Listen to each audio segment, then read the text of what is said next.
یہ وہ دروازہ ہے جو سیدہ عائشہ رضی اللہ عنہ کے مبارک گھر میں کھلتا تھا اور آپ صلی اللہ علیہ وسلم اسی راستے سے آتے اور جاتے تھے۔ یہ دروازہ آج بھی موجود ہے جو کہ مدینہ میں گرل میں بنا ہوا ہے، اور آپ صلی اللہ علیہ وسلم کے آنے اور جانے کی وجہ سے اللہ رب العزت نے اس ایریے کو ریاض الجنہ بنا دیا۔ یہ قیامت میں اٹھا لیا جائے گا۔ یہ وہ جگہ ہے جہاں سے آپ صلی اللہ علیہ وسلم چل کر جایا کرتے تھے۔ یہ 10 ہجری تک کی اور یہ 1447 یعنی آج کی ہے۔ یہ باب جبریل تھا اس وقت، جو کہ باب جبریل آج آپ دیکھ سکتے ہیں کہ کہاں پر ہے۔ تو یہ باب جبریل سے جب آپ کھڑے ہوتے تھے، باہر نکلتے تھے، یعنی نبی کریم صلی اللہ علیہ وسلم کے وقت میں، تو سامنے سیدہ فاطمہ رضی اللہ عنہا کا مبارک گھر نظر آتا تھا، جو کہ بہت لوگ کہتے ہیں کہ ان کے گھر سے دروازہ کھلتا تھا، ان کے گھر کے سامنے سے یہ دروازہ کھلتا تھا۔ سیڑھی سی بنی ہوئی تھی جہاں سے آپ صلی اللہ علیہ وسلم اوپر چڑھتے تھے اور اس چبوترے میں جاتے تھے جس کو مبشرہ کہتے تھے۔ آپ صلی اللہ علیہ وسلم نے احادیث میں آپ نے پڑھا ہوگا کہ ایک دفعہ 3 دن کے لیے اپنے آپ کو کمرے میں بند کر دیا تھا، تو یہ وہی جگہ ہے سیدہ عائشہ رضی اللہ عنہا کا گھر، اور آپ صلی اللہ علیہ وسلم یہی زیادہ آرام فرمایا کرتے تھے۔ آج روضہ رسول بھی اسی کے اندر ہی ہے کہ آپ اندر سے دیکھ رہے ہیں، یہ چٹائی ہے نیچے، اور یہ سادی سی دیوار مٹی کا لیپ کیے ہوئے، یہ کچھ چیزیں آپ کا تھیلا وغیرہ مشکیزہ وغیرہ۔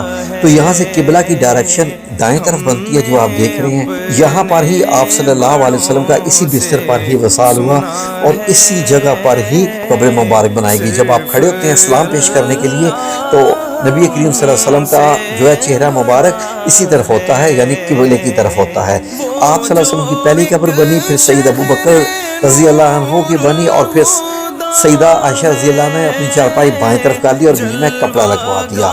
یہ تب تک رہا جب تک سیدنا عمر بن خطاب رضی اللہ عنہ کی تیسری قبر مبارک میں بنی۔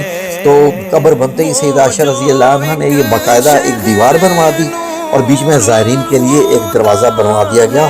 لوگ آتے اور یہاں سے سلام پیش کر کے باہر چلے جاتے۔ اس طریقے سے یہ کمرہ تھا، اور اتنی سی جگہ سیدہ عائشہ رضی اللہ عنہا کے پاس بچی، جو کہ حضرت عمر بن خطاب کی شہادت کے بعد سے لے کے جب تک آپ حیات رہیں، اسی تھوڑی سی جگہ میں آپ رضی اللہ عنہا نے قیام فرمایا۔ پھر یہ جیسے ہی سیدہ عائشہ رضی اللہ عنہا کی وفات ہوتی ہے تو دروازہ ہمیشہ کے لیے بند کر دیا جاتا ہے حجرہ کا، لکڑیاں لگا دی جاتی ہیں کینوں کے ساتھ، اور اب نہ کوئی اندر آ سکتا ہے نہ کوئی جا سکتا ہے۔ یہ کافی عرصے تک ایسے ہی رہا کہ 88 ہجری میں جب عمر بن عبدالعزیز کا دور تھا تو مدینہ منورہ کی یہ ایک دیوار گر گئی، حجرہ رسول کی دیوار کے گرنے کے بعد عمر بن عبدالعزیز نے یہ دیوار بنوا دی اور ایک کالے پتھروں کی ایک اور مضبوط دیوار اس کے ارد گرد بنوا دی۔ بعد میں یہ سارے حجرات جو تھے حاج مطہرات کے حجرات تھے، یہ خلیفہ نے مشورہ کر کے یہ سارے کے سارے جو ہے وہ گرا دیے، تمام حجرات سوائے روضہ رسول صلی اللہ علیہ وسلم کے، اور مسجد کی توسیع کر دی۔ تو یہ روضہ رسول صلی اللہ علیہ وسلم چوکور پورا کا پورا حجرہ اب مسجد نبوی کے اندر آ گیا۔ تو اب یہ خانہ کعبہ کی طرح دکھائی دیتا تھا نیچے سے، تو لوگ آتے تو عمر بن عبدالعزیز کو یہ خیال آیا کہ کہیں لوگ اس کو خانہ کعبہ کی طرح طواف نہ شروع کر دیں۔ تو 91 ہجری میں خلیفہ عمر بن عبدالعزیز نے ایک 5 کونوں والی دیوار بنوا دی تاکہ یہ خانہ کعبہ سے بالکل علیحدہ ہو جائے۔ آج بھی یہ 5 کونوں والی دیوار موجود ہے۔ اس وقت باب جبرائیل یہاں تھا جو آج بھی موجود ہے۔ بعد میں خلیفہ عمر عبدالعزیز نے تھوڑی سی اور تبدیلیاں کی کہ پتھر لگوا دیے جہاں پر ریت تھی تو تاکہ کیچڑ نہ بنے بارش میں۔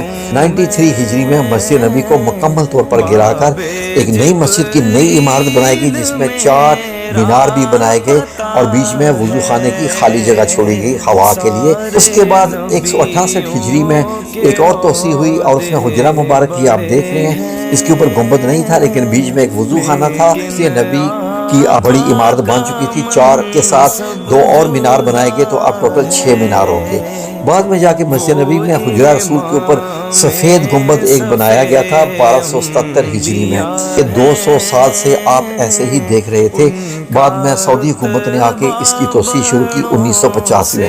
یہ 1950 تک تقریباً ایسا ہی رہا، تو اس کے بعد اس کی توسیع ہوئی تو سعودی حکومت نے تمام چیزیں تبدیل کر دی سوائے مسجد نبی کا وہ حصہ جو نبی کریم صلی اللہ علیہ وسلم کے وقت سے چلا رہا تھا۔ یہ وہ اصلی تصاویر ہے جب کیمرے کی ایجاد کے بعد مسجد نبی آپ دیکھتے تھے۔ یہ دیکھ لیجئے، یہ ہے وہ ساری تصاویر جو آپ دیکھ رہے ہیں، اور اس کے بعد توسیع ہوتی گئی۔ تو 1986 کی توسیع کے بعد جو مسجد نبی آپ دیکھ رہے ہیں وہ یہ ہے، اور آج یہ پورا مدینہ جتنا نبی پاک صلی اللہ علیہ وسلم کے دور میں تھا اتنی بڑی پوری مسجد نبی آ چکی ہے۔